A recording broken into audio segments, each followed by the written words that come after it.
నేను అనుభవించాను. ఇంకెంతమంది అనుభవించారు?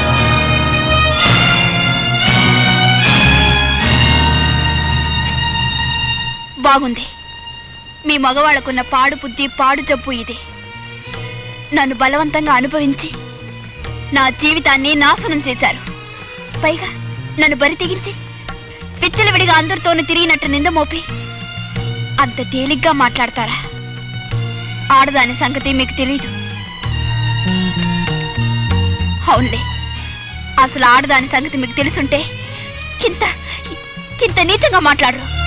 మొదటిసారిగా ఎవరైతే తను అనుభవించారో వారికే జీవితాన్ని అర్పిస్తుంది, అంకితం చేస్తుంది, ఆరాధిస్తుంది. ఆయన నీడలోనే తనువు తెల్లార్చుకుంటుంది. కానీ కానీ మీ మగవాళ్ళు బుద్ధి జ్ఞానం లేకుండా పశువుల్లా విచ్చలవిడిగా తిరుగుతున్నారు. మీలాంటి వాళ్ళ బలవంతాలకి బలైపోతున్న ఆడవాళ్ళు పుట్టింటికి అత్తింటికి నోచుకోకుండా పెళ్లి పెటాకులు లేకుండా సానికంపల పాలవుతున్నారు. తెగించిన వాళ్ళు, పిరికి వాళ్ళు నూతిలో పడో, పురి పోసుకొనో లేక విషం ఇంకో చచ్చిపోతున్నారు. కొంతమంది ఆడదాన్ని అనుభవించినంత కాలం అనుభవించి నెల తప్పిన తర్వాత కనుమరుగైపోతున్నారు. దాంతో ఆడది రెక్కలు తెగిన పక్షిలా దిక్కులేనిదైపోతుంది.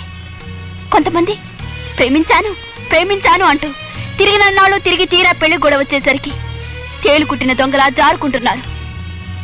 దాంతో ఆడది జీవితం మీద విరక్తి పుట్టి ఏ కుంటోనో గుడ్డోనో కట్టుకుని దుర్భరమైన జీవితాన్ని భరిస్తుంది. ఈనాడు పచ్చని సంసారాలు కూలిపోయి భార్యాభర్తలు విడిపోవటానికి కారణం ఎవరు? మీలాంటి రచకులు, పోకిరి వాళ్ళు. కన్నె పిల్లలు లేచిపోయి ఒంటి మీద ఉన్న నగలన్నీ చెల్లుబడైపోయిన తర్వాత బజారు మనిషిగా తయారవటానికి కారణం ఎవరు? మీలాంటి జులై వాళ్లే. శీలాన్ని పోగొట్టుకొని సంఘానికి ముఖం చూపించలేక బ్రతికి నలుగురిలోనే తలెత్తుకోలేక ఆడపిల్లల ఆత్మహత్యలు చేసుకోవటానికి కారణం ఎవరు? మీలాంటి ప్రబుద్ధులే. మగవాడికి శీలంతో నిమిత్వం లేదు. ఎన్ని తిరుగులు తిరిగినా ఎన్ని పెళ్లిళ్ళైనా చేసుకోవచ్చు. కానీ కానీ ఆడదానికి అలా కాదు. ఒక్కసారి శీలం పోతే వివాహానికి పనికిరాదు. సరే, దానికి ఒప్పుకుందాం. ఎవరైతే శీలాన్ని ఆనందంగా అనుభవించారో, ఆస్వాదించారో వారికి అర్థాంగి అవటానికి అభ్యంతరం ఏమిటి? అదే నా ప్రశ్న.